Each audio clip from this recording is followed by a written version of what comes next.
Welcome to ஜெசிக் in A to Z channel. இன்றைக்கி வந்து நம்ம மட்டன் கிரேவியும் மட்டன் சில்லி 65யும் எப்படி செய்யலான்னு பார்க்கலாம். அதுக்கு மட்டன், இஞ்சி பூண்டு பேஸ்ட், மஞ்சள் தூள், சால்ட் சேர்த்து நல்லா நம்ம வேக வச்சு எடுத்துக்கலாம். ஒரு 8 விசில் விடணும். அதுக்கடுத்து பார்த்திங்கன்னா நம்ம நல்லெண்ணெய் 2 ஸ்பூன் ஆட் பண்ணி வெங்காயம் தக்காளி அரைச்சி வச்சுருக்கோம், அதையும் சேர்த்து நல்லா வதக்கிக்கலாம். வதங்குறதுக்குள்ளே நம்ம சில்லி ஃப்ரை பண்ணுறதுக்கு வந்து மசாலா ரெடி பண்ணி வச்சிடலாம். வேக வச்ச மட்டன் எடுத்து அதோட இஞ்சி பூண்டு பேஸ்ட், சில்லி பவுடர், மசாலா எல்லாம் சேர்த்து லெமன் பிழிஞ்சு விட்டுறலாம்.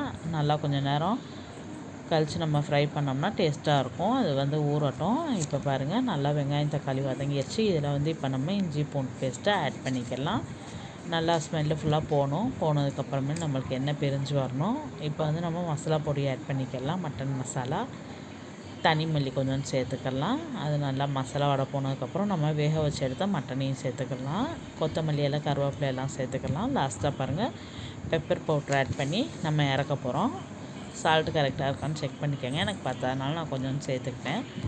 இதோ நம்ம உருளைக்கிழங்கு ஒன்று ஆட் பண்ணி ஒரு விசிலுக்கு விட்டுறலாம். இப்போ டேஸ்ட்டான கிரேவி ரெடி ஆயிடுச்சு. இப்போ நம்ம மட்டனையும் ஃப்ரை பண்ணி எடுத்துக்கிற போகிறோம். மட்டன் வந்து வேக லேட் ஆகும். அதுக்காக தான் நம்ம வேக வச்சு அதில் வந்து நம்ம மசாலா மிக்ஸ் பண்ணுறோம். பாருங்கள், நல்லா கிறிஸ்பியாக வெந்து வந்துடுச்சு. நீங்களும் அதை மாதிரி ட்ரை பண்ணி பாருங்கள். இப்போ சூடான சாதத்தோடு நம்ம கிரேவி வச்சு சில்லியும் வச்சு சாப்பிட்லாம். ரொம்பவே டேஸ்ட்டாக இருக்கும். நீங்களும் அதை மாதிரி ட்ரை பண்ணி பாருங்கள்.